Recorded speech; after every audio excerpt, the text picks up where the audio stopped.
Hello दोस्तों, आज हम चर्चा करेंगे क्लास 10th की चैप्टर 2 अम्ल, क्षार और लवण। इसका एक वीडियो हम पहले कर चुके हैं, क्लास ले चुके हैं। उसके आगे हम करते हैं।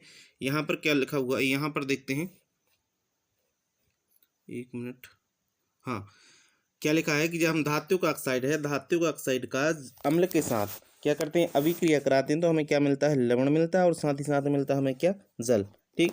इसी के बाद हम देखें जैसे कि कापर क्लोराइड है, कापर क्लोराइड के जो बनता है, जब हम कापर ऑक्साइड को हाइड्रोक्लोरिक अम्ल के साथ अभिक्रिया कराते हैं तब हमें कापर क्लोराइड, साथ ही साथ मिलता है क्या, जल मिलता है।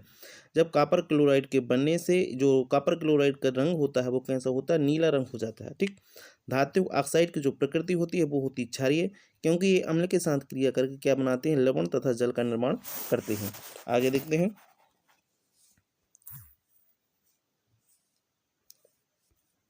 अब यहाँ पर हम देखेंगे धात्विक ऑक्साइड की क्षारों के साथ अभिक्रिया, अधात्विक ऑक्साइडों की क्षारों के साथ अभिक्रिया। जो अधात्विक ऑक्साइड होते हैं जब क्षार के साथ अभिक्रिया करते हैं तो क्या बनाते हैं, लवण तथा जल का निर्माण करते हैं। ठीक। जैसे कि अधात्विक ऑक्साइड में क्या है, कार्बन डाइऑक्साइड। जब कार्बन डाइऑक्साइड बुझे हुए चूने के साथ, अर्थात जिसे बुझा हुआ चूना बोलते हैं, जो कैल्शियम हाइड्रोक्साइड है, जब इससे अभिक्रिया कराते हैं तो कैल्शियम कार्बोनेट तथा हमें पानी के रूप में प्राप्त होता है क्या, जल। ठीक है। यहाँ पर कैल्शियम कार्बोनेट क्या हो जाएगा, ये हो जाएगा आपका लवण। आगे देखते हैं। अधात्विक ऑक्साइड की जो प्रवृत्ति होती है वो होती है अम्लीय, और अधात्विक ऑक्साइड की प्रवृत्ति जब अम्लीय होती है तो इसमें क्या होता है, विद्युत धारा प्रवाहित होती है। ठीक। आगे देखते हैं। जलीय विलयन में अम्ल और क्षारक के बारे में देख रहे हैं। जल की उपस्थिति में अम्ल है जो H+ आयन उत्पन्न करते हैं। जब H+ आयन हाइड्रोनियम आयन के रूप में भी पाए जाते हैं। यहाँ पर ये देख लेंगे H+ जो आयन होते हैं वो किस रूप में पाए जाते हैं, हाइड्रोनियम आयन के रूप में भी पाए जाते हैं। आगे देखते हैं। हाइड्रोनियम आयन के बारे में देख लें। जब हाइड्रोजन आयन को जब हम पानी के साथ अभिक्रिया कराते हैं तब हाइड्रोनियम आयन का निर्माण होता है। जैसे कि हाइड्रोक्लोरिक अम्ल है, हाइड्रोक्लोरिक अम्ल को जब हम पानी में मिलाते हैं तब क्या होता है, हाइड्रोनियम आयन, और साथ ही साथ क्लोरीन का जो क्लोरीन होता है ऋणात्मक आयन के रूप में हमें क्लोरीन की प्राप्ति होती है। ठीक। अब आगे देख रहे हैं। जल की उपस्थिति में क्षार जो OH- आयन उत्पन्न करता है। जो जल है, जल की उपस्थिति में जो क्षारक होते हैं, क्षार नहीं क्षारक क्या करते हैं, OH- आयन उत्पन्न करते हैं। ठीक। सोडियम हाइड्रोक्साइड को जब हम पानी के साथ मिलाते हैं तब सोडियम आयन है जो प्लस के रूप में, और OH है जो माइनस के रूप में, OH- आयन की प्राप्ति हमें होती है। जब मैग्नीशियम हाइड्रोक्साइड को MgOH को पानी के साथ अभिक्रिया कराते हैं तब हमें मैग्नीशियम प्लस आयन में, साथ ही साथ OH है जो हमें माइनस आयन में प्राप्त होता है।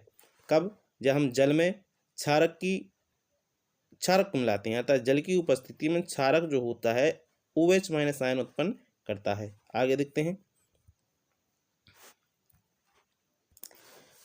आगे लिखा है सभी क्षारक जल में घुलनशील नहीं होते। जो सभी क्षारक होते हैं वो क्या है, जल में घुलनशील नहीं होते हैं। जल में घुलनशील क्षारक को क्या कहा जाता है, क्षार कहा जाता है। अंडरलाइन कर लेना या नोट कर लेना, अपने नोट्स में शामिल करना। जल में घुलनशील क्षारक को क्षार कहते हैं। सभी क्षार क्षारक होते हैं परंतु सभी क्षारक क्षार नहीं होते। जितने भी क्षार हैं वो सभी क्षार हैं, क्या होते, क्षारक तो होते हैं परंतु सभी क्षारक क्षार नहीं होते। इस बात को भी ध्यान रखना। आगे देखते हैं। जल के साथ अम्ल या क्षार को मिलाते समय हमें सावधानी रखनी चाहिए। डायरेक्ट हमें अम्ल में पानी को नहीं मिलाना चाहिए, बशर्ते कि पानी को क्या है, अम्ल में, यानी पानी में क्या है, अम्ल को मिलाना चाहिए। ये ऐसी कंडीशन है। ठीक है। हमेशा अम्ल या क्षारक को ही जल में मिलाना चाहिए और लगातार इसे हिलाते हुए मिलाना चाहिए। जब हम उसको मिलाते हैं पानी में अम्ल या क्षार को तो हमें हिलाते हुए पानी को हिलाते रहना चाहिए, जिससे कि यह प्रक्रिया क्योंकि यह प्रक्रिया जो होती है अत्यंत ऊष्मा छिपी होती है। अत्यंत ऊष्मा छिपी होगी तो स्वाभाविक सी बात है उससे ऊष्मा निकलेगी। ऊष्मा निकलेगी तो हो सकता है वो बर्तन का जो बर्तन है, जिस बर्तन में रखा हो, कांच का बर्तन हो, वो टूट जाए अधिक गर्म होने पर। ठीक है। तो यहाँ पर आगे हम देखते हैं। जैसे कि अम्ल है, अम्ल में उसने पानी डाला, जब अम्ल में पानी डाला तो ये पानी डालने की जो प्रक्रिया है वो क्या है, गलत है। यहाँ पर जल है, जो जल में डालना चाहिए अम्ल, ना कि अम्ल में जल। तो यहाँ पर क्या है, जल में अम्ल डालना चाहिए ना कि अम्ल में जल। ठीक। आगे देखते हैं। सांद्र अम्ल में जल मिलाने पर उत्पन्न हुई ऊष्मा सांद्र जल की व सांद्र अम्ल का मतलब होता है जहां पर अम्ल की, जिस विलयन में अम्ल की मात्रा क्या है, अधिक है, वो कहलाता है सांद्र अम्ल। ठीक। सांद्र अम्ल में जब जल मिलाते हैं उससे उत्पन्न ऊष्मा होती है। उसमें क्या होती है, ऊष्मा उत्पन्न होने के कारण जो मिश्रण होता है आस्फलित होकर क्या आस्फलित होकर बाहर आ जाता है, मतलब एक तेजी से क्या होती है, एक प्रक्रिया होती है, उससे क्या हो जाता है, वो विलयन क्या हो जाता है, बाहर मिश्रण भी बाहर आ सकता है तथा आप क्या है, जल भी सकते हैं। साथ ही यह अत्यधिक स्थानीय ताप के कारण कांच का जो पात्र होता है वो टूट भी सकता है, तो हमें सावधानी ये रखनी चाहिए। साथ ही साथ जल है, जो जल को अम्ल में डालने से पहले हमें क्या होता है, जब जल को हम अम्ल में डालते हैं तो दो घटनाएं हो सकती हैं। मिश्रण आस्फलित होकर बाहर आ सकता है, साथ ही साथ स्थानीय ताप के कारण जो कांच का पात्र है वो टूट सकता है। इसलिए जल को अम्ल में नहीं डालना चाहिए, अम्ल को जल में डालना चाहिए। ठीक, इन दो कारणों से बचा जा सकता है। आगे देखते हैं। अब अम्ल की क्रिया, हम पहले अम्ल है, अम्ल की अभिक्रियाएं देखें कि अम्ल किस किस से अभिक्रिया करता है। ठीक, जब अम्ल धातु के साथ अभिक्रिया करता है तो क्या बनाता है, लवण तथा हाइड्रोजन गैस का निर्माण करता है। हाइड्रोजन, जब कोई भी गैस निकलती है वहां पर तीर का निशान होता है। ठीक, जब अम्ल है किसके साथ, धातु के साथ अभिक्रिया करे तो क्या बनता है, लवण, और साथ ही साथ हाइड्रोजन गैस की प्राप्ति होती है। अब यही अम्ल है जो धात्विक ऑक्साइड के साथ अभिक्रिया करे, किसके साथ, धात्विक ऑक्साइड के साथ अभिक्रिया। कौन अम्ल है जब धात्विक ऑक्साइड के साथ अभिक्रिया करता है तो क्या बनाता है, लवण बनाता है, और साथ ही बनाता है ये क्या, जल। आगे देखें। अम्ल है जो, अम्ल जब धातु वाई कार्बोनेट के साथ अभिक्रिया करता है, कौन, अम्ल है धातु वाई कार्बोनेट के साथ अभिक्रिया करके क्या बनाता है, लवण बनाता है, कार्बन डाइऑक्साइड, और साथ ही साथ बनाता है जल। आगे देखते हैं। जो अम्ल है जब क्षार के साथ अभिक्रिया करता है तो क्या करता है, लवण और जल बनाता है। ये उदासीनीकरण अभिक्रिया है। जब अम्ल किसी क्षारक के साथ अभिक्रिया करते हैं तब क्या बनाता है, लवण बनता है, और साथ ही साथ बनता है जल, अर्थात यह एक उदासीनीकरण अभिक्रिया है। आगे देखते हैं। जब अम्ल धातु कार्बोनेट के साथ अभिक्रिया करे, कौन, अम्ल है जो धातु कार्बोनेट के साथ अभिक्रिया करे तो लवण बनता है, कार्बन डाइऑक्साइड गैस बनती है, और बनता है क्या, जल। आगे देखते हैं। अब यहाँ पर क्षार की अभिक्रिया कराना है अपने लिए। जब क्षार है जो क्षारक की अभिक्रिया धातु के साथ होती है तब क्या मिलता है, हमें लवण मिलता है और हाइड्रोजन गैस मिलती है। क्या मिलता है, धातु के साथ जब क्षारक की अभिक्रिया होती है तो लवण मिलता है और हाइड्रोजन गैस मिलती है।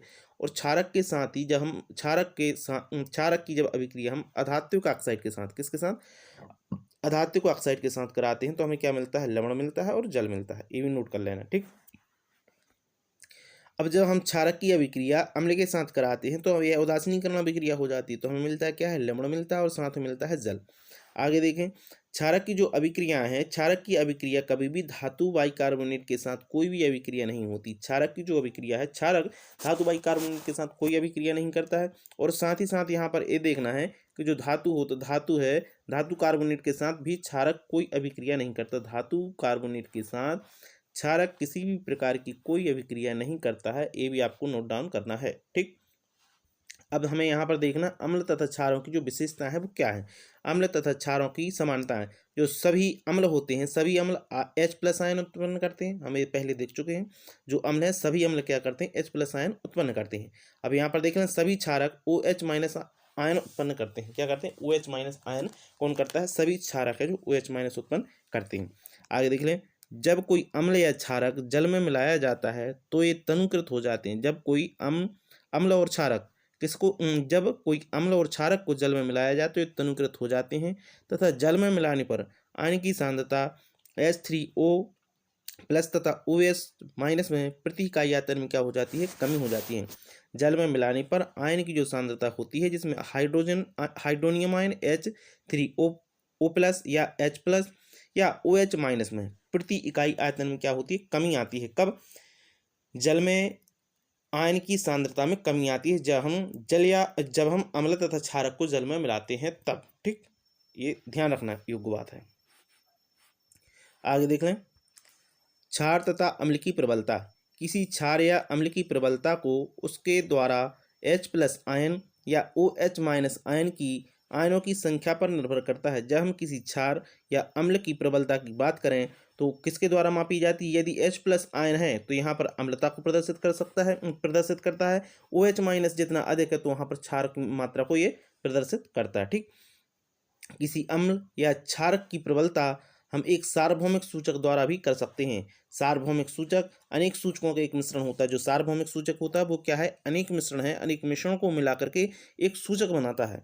सूचक बना जैसे जिसे हम क्या कहते हैं, यूनिवर्सल इंडिकेटर कहते हैं। अनेक सूचकों का मिश्रण होता है कौन, सार्वभौमिक सूचक। ठीक, आगे देख लो। जो सार्वभौमिक सूचक होती है, किसी विलयन में हाइड्रोजन आयन की सांद्रता को विभिन्न रंगों में प्रदर्शित करता है। यह जो इंडिकेटर होता है, यूनिवर्सल इंडिकेटर होता है, यह सार्वत्रिक सूचक होता है। यह विभिन्न सूचकों के मिलने से बनता है। तो यह यूनिवर्सल जो इंडिकेटर होता है, यह सूचक या यूनिवर्सल इंडिकेटर किसी विलयन में हाइड्रोजन आयन की विभिन्न सांद्रता को विभिन्न रंगों में क्या करता है, प्रदर्शित करता है। जिसकी सांद्रता अधिक होगी तो मतलब उस हिसाब से वो क्या करता है, रंग को प्रदर्शित करता है। ठीक, आगे देख लेते हैं। पीएच स्केल के बारे में देख लें थोड़ा सा। जो पीएच स्केल होती है, पीएच स्केल किसी विलयन में H+ आयन की सांद्रता ज्ञात करने के लिए एक स्केल विकसित किया गया है, जिसे हम पीएच स्केल कहते हैं। ठीक, पीएच में पी है पुशांश, जो एक जर्मन शब्द है जिसका अर्थ है शक्ति। ठीक, अगर हम पीएच का मान 7 के बराबर हो, यदि किसी विलयन में पीएच का मान किसके बराबर हो, 7 के बराबर हो, तो वह विलयन उदासीन होता है।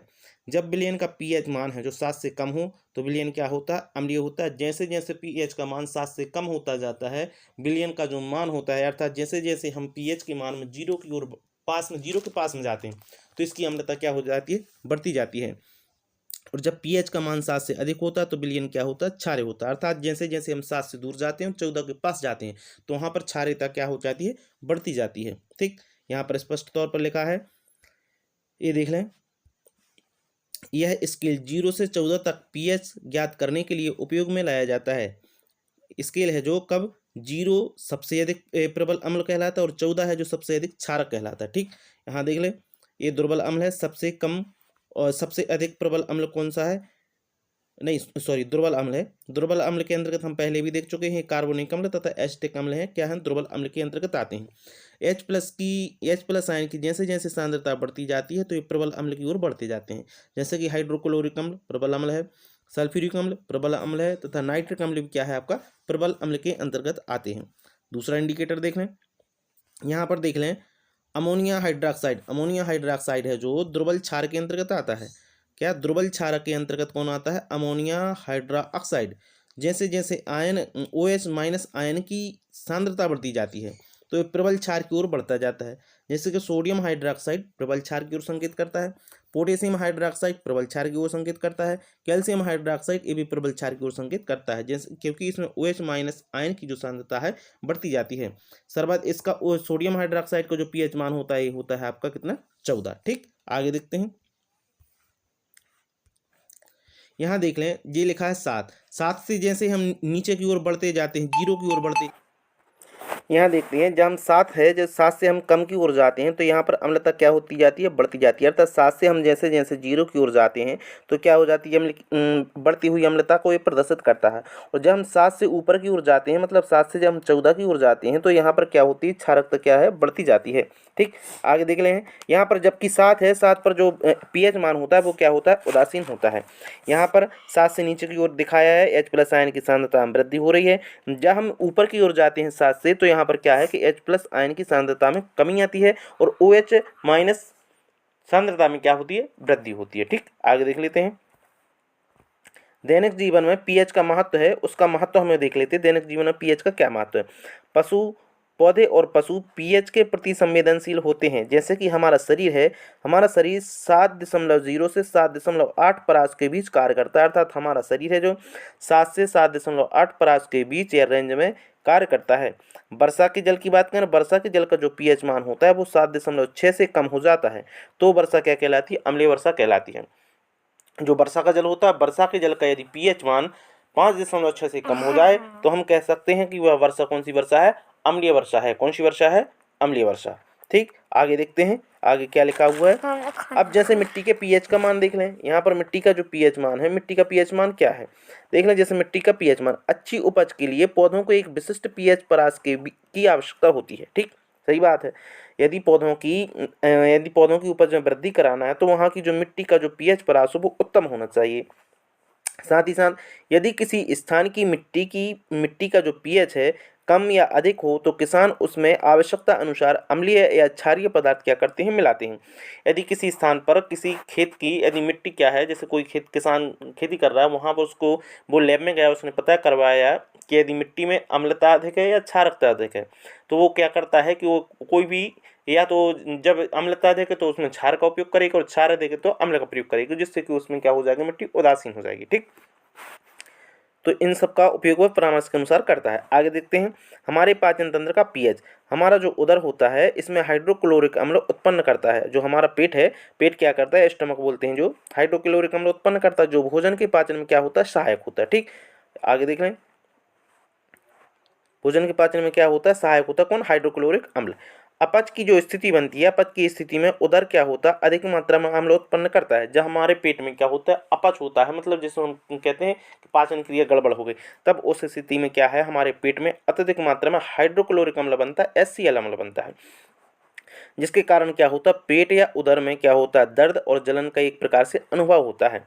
इस दर्द से मुक्त होने के लिए हमें एंटासिड जैसे क्षारकों का उपयोग करना पड़ता है, जैसे कि मिल्क ऑफ मैग्नीशिया है, जो अम्ल की अधिक मात्रा को उदासीन क्या करता है, उदासीन कर देता है। कौन, मिल्क ऑफ मैग्नीशिया, जिसे मैग्नीशियम, हाँ, milk of magnesium, magnesium hydroxide जो होता है, इसको हमें लेने पर टेबलेट के रूप में या कुछ इस प्रकार लेने से हमारी जो पेट की एसिडिटी होती है, वो अम्लता होती है, वो क्या हो जाती है, उदासीन हो जाती है, जिससे हमारा पेट ठीक हो जाता है। ठीक, आगे देखते हैं पीएच के कारण दंत का क्षय किस प्रकार होता है, ये भी देख लें। पीएच परिवर्तन के कारण दंत क्षय, अर्थात जो मुंह का पीएच मान है, मुंह का पीएच मान 5.5 से कम होने पर जो दांतों का क्षय होता है वो प्रारंभ हो जाता है। जब हमारे मुंह का पीएच मान 5.5 से कम हो जाए तो हमारे दांतों का क्षरण क्या होता है, होने लगता है। मतलब दांतों की जो कैल्शियम ऊपर का जो फास्फेट का बना होता है, फास्फेट फास्फोरस और कैल्शियम का जो हमारा दांत बनाता है ऊपर का, ये क्या होता है, संक्षरित होने लगता है। किसके कारण, यदि हमारे मुंह का जो पीएच मान है 5.5 से कम हो जाए तो। ठीक, जो दांतों का एनिमल होता है, कौन, दांतों का एनिमल दंत बल्क जो कैल्शियम फास्फोट से बना होता है, कैल्शियम फास्फेट से बना होता है, जो शरीर का सबसे कठोर पदार्थ है।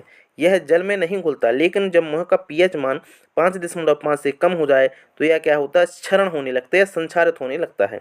इसलिए क्षार के जो दंत मंजन होते हैं, इसलिए हमें मुंह की जो अम्लता को खत्म करने के लिए क्षार के दंत मंजन का उपयोग करने से अम्ल की जो अधिक मात्रा होती है वो उदासीन हो जाती है। ठीक, क्या करते हैं, हम दंत मंजन करते हैं, वो क्षारक होते हैं, जो हम जैसे दंत कांति है या आपका कोलगेट है या कोई भी टूथपेस्ट है जिसका हम इस्तेमाल करते हैं, वो कैसे होते हैं, क्षार प्रकृति के होते हैं, क्षार की प्रकृति के होते हैं। इसलिए हमारे मुंह का जो पीएच मान है उसको क्या है, 5.5 से कम नहीं होने देती।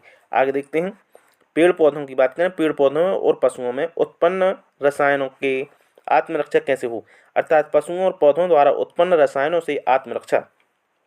जैसे कि मधुमक्खी का डंक एक अम्ल छोड़ता है, जिसके कारण दर्द एवं जलन का अनुभव होता है। डंक मारे गए अंग में, जहाँ पर डंक मारता है कौन, मधुमक्खी, उसके डंक मारे गए स्थान पर हमें क्या करना पड़ता है, बेकिंग सोडा का उपयोग लगाने से हमें एक प्रकार से आराम मिलता है। ठीक, जैसे नेटल है, नेटल के डंक वाले वाल जो होते हैं मेथनोइक अम्ल छोड़ते हैं। जो नेटल का डंक होता है, नेटल के डंक में कौन सा अम्ल होता है, मेथनोइक अम्ल होता है, डंक छोड़ जाते हैं, जिसके कारण हमें क्या होती है, जलन और दर्द का अनुभव होता है। इसका इलाज है जो डक वाले स्थान पर, यानी डंक वाले स्थान पर क्या होता है, हमें डाक पौधे की पत्ती रगड़ देना चाहिए। वहीं पर जहाँ नेटल प्लांट होता है वहीं उसी के पास में एक और पौधा होता है, उसकी दवाई कहते हैं एक प्रकार से, वो होता है डाक का पेड़ा। डाक का पौधा होता है, डाक के पौधे की पत्ती को हम क्या करते हैं, उस डंक, जहाँ डंक लगा होता है उस पर रगड़ देते हैं, जिससे कि वह उदासीन हो जाता है और हमारा दर्द कम होने लगता है, कम हो जाता है एक प्रकार से। ठीक, आगे देख लेते हैं। अब लवणों का जो पीएच है, लवणों के पीएच की परास्ता क्या है, ये भी देख लेते हैं। जब प्रबल अम्ल को और प्रबल क्षारक को आपस में मिलाया जाता है तब एक प्रकार से उदासीन लवण बनता है, और जिसका पीएच होता है क्या, 7। जब हम प्रबल अम्ल, मतलब जिसकी सांद्रता अधिक हो, प्रबल अम्ल और दुर्बल क्षार को क्या करते हैं, मिलाते हैं, तो लवण जो प्राप्त होता है वो होता है अम्लीय। और जब अम्लीय लवण प्राप्त होता है तो उसका पीएच मान जो होता है 7 से कम होता है, यहाँ पर स्पष्ट तौर पर लिखा हुआ है। जब हम प्रबल क्षारक को दुर्बल अम्ल के साथ मिलाते हैं तब हमें क्षारकीय लवण की प्राप्ति होती है, और क्षारकीय लवण का जो पीएच मान होता है वह 7 से अधिक होता है, ये बात ध्यान रखना। ठीक, आगे देख लेते हैं। साधारण नमक के जो रसायन है, अर्थात साधारण नमक का जो कच्ची सामग्री के रूप में उपयोग होता है वह कहाँ कहाँ होता है, जो NaCl है, NaCl का उपयोग होता है साधारण नमक के कच्ची सामग्री के रूप में। किस किस में होता है, सोडियम हाइड्रोक्साइड को बनाने में हम साधारण नमक का उपयोग करते हैं या NaCl का उपयोग करते हैं, व्यंजक चूर्ण को बनाने में, बेकिंग सोडा बनाने में, धोने का सोडा बनाने में, प्लास्टर ऑफ पेरिस को बनाने हम किसका प्रयोग करते हैं, NaCl का उपयोग करते हैं या साधारण नमक का उपयोग करते हैं। ठीक, आगे देख लेते हैं। पहले तो सोडियम हाइड्रोक्साइड के बारे में देखें। सोडियम हाइड्रोक्साइड, ये रहा सोडियम हाइड्रोक्साइड। सोडियम क्लोराइड के, सोडियम क्लोराइड मतलब NaCl के जलीय विलयन, लवण जल से विद्युत धारा हम प्रवाहित करते हैं तो यह वियोजित होकर सोडियम हाइड्रोक्साइड उत्पन्न करता है। सीधी बात, जब हम सोडियम क्लोराइड है, सोडियम क्लोराइड और सोडियम क्लोराइड को, वो भी कैसा लवण, सोडियम क्लोराइड के जलीय विलयन में लवण से विद्युत धारा क्या करते हैं, प्रवाहित करते हैं, तो यह वियोजित होकर मतलब सोडियम क्लोराइड टूट कर सोडियम हाइड्रोक्साइड उत्पन्न करता है। इस प्रक्रिया को क्लोर क्षार अल्कली प्रक्रिया कहते हैं। क्या कहते हैं? क्लोर क्षार अल्कली प्रक्रिया। जैसे कि यहाँ पर लिखा है सोडियम क्लोराइड है, सोडियम क्लोराइड के जलीय विलयन में अर्थात जल में मिलाते हैं तो हम क्या करते हैं, और विद्युत धारा सोडियम क्लोराइड में जब हम वियोजित करते हैं, विद्युत धारा प्रवाहित करते हैं, सोडियम क्लोराइड को जल में मिलाकर विद्युत धारा जब प्रवाहित की जाती है तब हमें सोडियम हाइड्रोक्साइड, क्लोरीन गैस तथा हाइड्रोजन गैस की प्राप्ति होती है। हाइड्रोजन गैस जो होती है हमेशा कैथोड पर प्राप्त होती है और एनोड गैस है हमेशा एनोड पर क्लोरीन गैस की प्राप्ति होती है, जबकि कैथोड के पास ही हमें सोडियम हाइड्रोक्साइड की प्राप्ति होती है। अब थोड़ा सा हमें यहाँ पर ये देख लें कि क्लोरीन गैस का उपयोग क्या है। क्लोरीन गैस का उपयोग होता है व्यंजन के रूप में, सफाई के रूप में, ठीक है, और पानी के शुद्धिकरण के रूप में। और जबकि हाइड्रोजन गैस का उपयोग होता है मार्गरीन के रूप में, किसमें? मार्गरीन के रूप में और जल के निर्माण में। और देखें हमें कैथोड की बात, कैथोड के पास जो सोडियम हाइड्रोक्साइड है, सोडियम हाइड्रोक्साइड की यहाँ पर निर्माण होता है। सोडियम हाइड्रोक्साइड के उपयोग भी देख सकते हैं हम, आगे नीचे लिखे हुए हैं सोडियम हाइड्रोक्साइड, और इनके सभी के उपयोग लिखे हुए हैं। सॉरी, हमें पता नहीं था कि इनके लिखे हैं, मगर इनके लिखे हुए हैं। जैसे हाइड्रोजन है, हाइड्रोजन का उपयोग होता है ईंधन मार्गरीन के रूप में। हाइड्रोजन गैस कहाँ प्राप्त होती है हमें? कैथोड पर। कहाँ पर? कैथोड पर। कब होती है? जब हम सोडियम क्लोराइड को पानी के साथ मिलाते हैं तो और विद्युत धारा देते हैं, तब हमें सोडियम हाइड्रोक्साइड, हाइड्रोजन गैस और क्लोरीन गैस की प्राप्ति होती है। ठीक, तो हाइड्रोजन गैस का हमें किसमें निर्माण होता है? ईंधन के रूप में। और क्लोरीन गैस का प्रयोग किसमें होता है? क्लोरीन गैस का उपयोग जो होता है, क्लोरीन गैस कहाँ पर प्राप्त होती है? ये होती है हमें क्लोरीन गैस एनोड पर। और हाइड्रोजन गैस कहाँ होती है? ये होती है हमें कैथोड पर। ठीक, क्लोरीन गैस है, क्लोरीन गैस का उपयोग जल की स्वच्छता में किया जाता है। पीवीसी या पॉलीविनाइल क्लोराइड के रूप में भी इसका उपयोग किया जाता है। और सीएफसी क्लोरोफ्लोरोकार्बन में भी क्लोरीन का उपयोग होता है। हाइड्रोक्लोरिक अम्ल की बात करें, हाइड्रोक्लोरिक अम्ल का जो उपयोग होता है HCl का उपयोग होता है इस्पात की सफाई में और औषधियों के निर्माण में हाइड्रोक्लोरिक अम्ल का प्रयोग होता है। ठीक, अब सोडियम हाइड्रोक्साइड की बात करें, सोडियम हाइड्रोक्साइड का उपयोग जो होता है धातुएं जो होती हैं, धातुओं से ग्रीस को हटाने में, साथ ही साथ साबुन बनाने में और कागज बनाने में किसका प्रयोग किया जाता है? सोडियम हाइड्रोक्साइड का उपयोग। यहाँ पर नोट कर लें ये सभी चीज़ें कि जब हम क्लोर क्षार अल्कली प्रक्रिया कराते हैं सोडियम क्लोराइड को पानी की उपस्थिति में, जब हम विद्युत धारा प्रवाहित करते हैं तब हमें सोडियम हाइड्रोक्साइड, क्लोरीन गैस तथा हाइड्रोजन गैस की उत्पत्ति होती है। ये चीज़ें याद रखना है। जब क्लोरीन को हम सोडियम हाइड्रोक्साइड से अभिक्रिया कराते हैं तो हमें व्यंजक चूर्ण, घरेलू व्यंजन वस्त्र व्यंजन के लिए इसका प्रयोग किया जाता है। जब सोडियम हाइड्रोक्साइड में क्लोरीन गैस साथ में हो तब हमें यह व्यंजक चूर्ण प्राप्त होता है। व्यंजक चूर्ण को क्या कहते हैं? CaOCl2। ठीक, ये व्यंजक चूर्ण है। घरेलू व्यंजन वस्त्र व्यंजन में भी हमें क्लोरीन गैस का प्रयोग किया जाता है। आगे देख लेते हैं व्यंजक चूर्ण।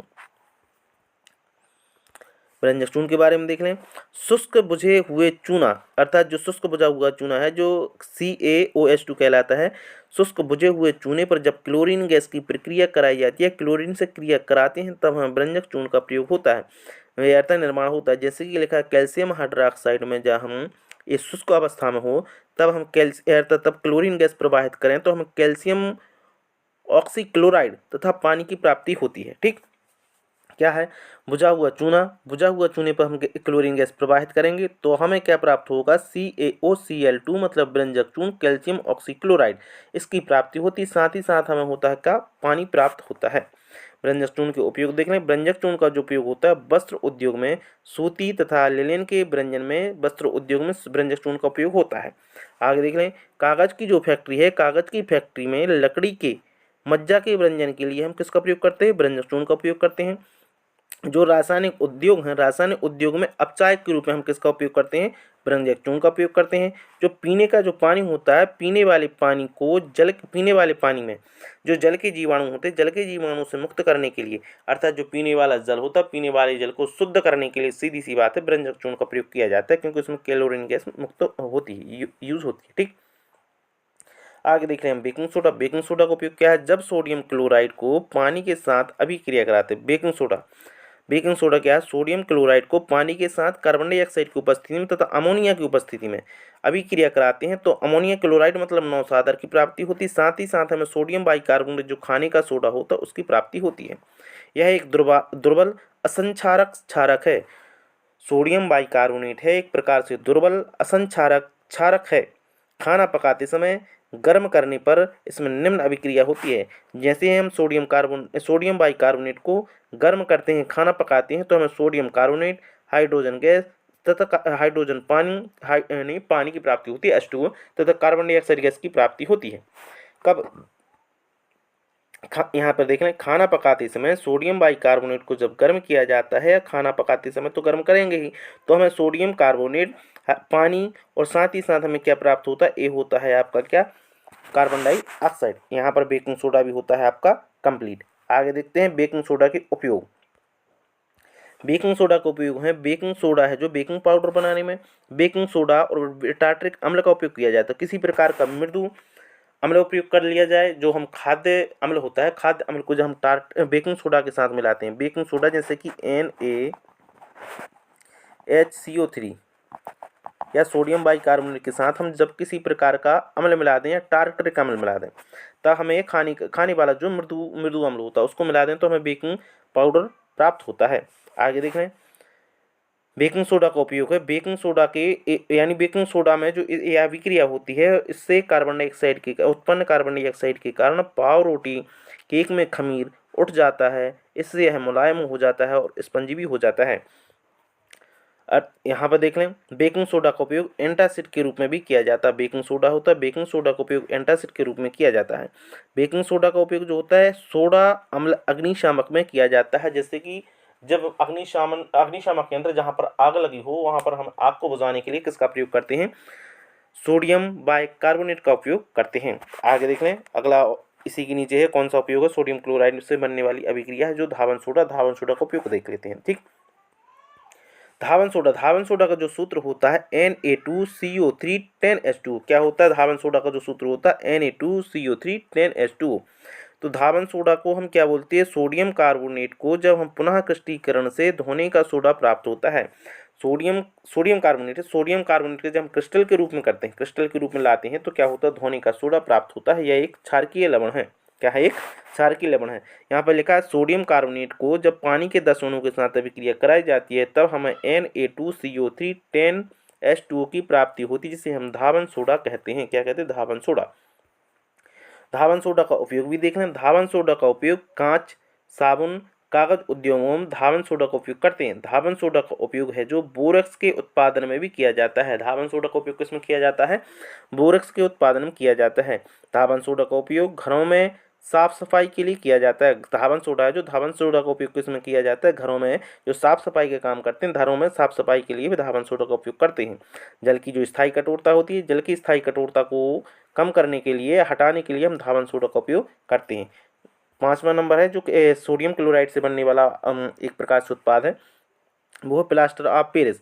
CaSO4 1/2H2O होता है, या हाफ H2O यहाँ पर यूज कर सकते हैं। जब जिप्सम को 373 केल्विन पर गर्म करने पर, जब हम जिप्सम को क्या करते हैं, 373 केल्विन ताप पर गर्म करते हैं, तो जल के जो अणुओं को, यह क्या करता है, जल के अणुओं को त्याग कर कैल्शियम सल्फेट हेमीहाइड्रेट या अर्धहाइड्रेट POP बनाता है। क्या बनाता है, POP या कैल्शियम सल्फेट हेमीहाइड्रेट या अर्धहाइड्रेट POP बनाता है। कौन, जिप्सम। जब इसको 373 केल्विन पर जल के अणुओं को त्याग कर गर्म किया जाए, तो यह क्या करता है, जल के अणुओं को त्याग देता है और POP बनाता है, या कैल्शियम सल्फेट हेमीहाइड्रेट या अर्धहाइड्रेट POP बनाता है। कब, जब जिप्सम को 373 केल्विन पर गर्म किया जाता है, तो जल के अणुओं को यह त्याग देता है। कौन, जिप्सम। ठीक, प्लास्टर ऑफ पेरिस सफेद चून है। यह क्या है, एक सफेद चून है जो जल मिलाने पर यह पुनः जिप्सम बनकर ठोस हो जाता है। ठीक, जिप्सम बनकर ठोस हो जाता है। एक प्रकार से कहा जाए कि जब प्लास्टर ऑफ पेरिस को फिर से पानी मिला दिया जाए, तो फिर से क्या हो जाता है, जिप्सम का निर्माण कर लेता है। यहाँ पर कैल्शियम सल्फेट हेमीहाइड्रेट है जो, इसमें जब हम यानी कि 1/3 पानी को मिलाते हैं, तब कैल्शियम सल्फेट और 2H2O अर्थात जिप्सम की प्राप्ति होती है। जब हम इसको पानी मिला, प्लास्टर ऑफ पेरिस में क्या करते हैं, फिर से पानी मिला देते हैं, तो हमें जिप्सम की प्राप्ति हो जाती है। ठीक, अब जिप्सम का उपयोग देख लें। प्लास्टर ऑफ पेरिस के जो उपयोग हैं, अर्थात प्लास्टर ऑफ पेरिस का उपयोग डॉक्टर टूटी हुई हड्डियों को सही जगह पर स्थिर करने के लिए प्लास्टर ऑफ पेरिस का उपयोग करते हैं। अर्थात प्लास्टर ऑफ पेरिस का जो उपयोग होता है खिलौना बनाने में, सजावट का सामान बनाने में भी उपयोग किया जाता है। प्लास्टर ऑफ पेरिस का उपयोग होता है सतह को चिकना बनाने में किया जाता है। अब क्रिस्टल का जल देख लें। जो क्रिस्टल का जल होता है, लवण की बात करें, लवण के एक सूत्र इकाई में जल के निश्चित अणुओं की संख्या को क्रिस्टल का जल कहते हैं। जो लवण है, लवण की एक सूत्र इकाई में जल के निश्चित जो अणु होते हैं, जल के निश्चित अणुओं की संख्या को क्रिस्टलन का जल कहा जाता है। उदाहरण के लिए कैल्शियम सल्फेट, जब कैल्शियम सल्फेट है जो 5 पानी के अणुओं से, अणुओं में क्रिस्टल के जल के जो अणु हैं कितने हैं, 5 हैं। यहाँ पर देख लें Na2CO3 10H2O में क्रिस्टल जल के जो अणु हैं कितने हैं, 10 हैं। CaSO4 2H2O में क्रिस्टल के जल के अणु कितने हैं, 2 हैं। ये याद रखना है, बहुत बार पेपर में पूछ चुका है। सोडियम दावन सोडा पूछता है कि कितने जल के अणु हैं, और यहाँ पर भी पूछता है कॉपर सल्फेट 5H2O में कितने क्रिस्टल के अणु हैं, क्रिस्टल जल के अणु हैं। यहाँ पर भी ये पूछ लेता है कितने क्रिस्टल जल के अणु हैं, तो यहाँ पर हमें बताना चाहिए। कॉपर सल्फेट जो होता है, कॉपर सल्फेट अर्थात CuSO4 5H2O में जल के जो अणु हैं वो कितने हैं, 5 हैं। और सोडियम कार्बोनेट अर्थात Na2CO3 10H2O में क्रिस्टल के जो अणु हैं वो कितने हैं, 10 हैं। CaSO4 2H2O में क्रिस्टल में जल के अणु कितने हैं, 2 हैं। यहाँ पर हमें ये बात याद होना चाहिए कंठस्थ। ठीक है, यहाँ पर हमारा एक चैप्टर होता है समाप्त, अम्ल तथा क्षारक। इसी प्रकार के वीडियो प्राप्त करने के लिए मेरे चैनल को शेयर और सब्सक्राइब ज़रूर करें। अब इसके बचे हैं NCERT के एग्जाम्पलर, वो हम करेंगे अगली क्लास में। बहुत बहुत धन्यवाद।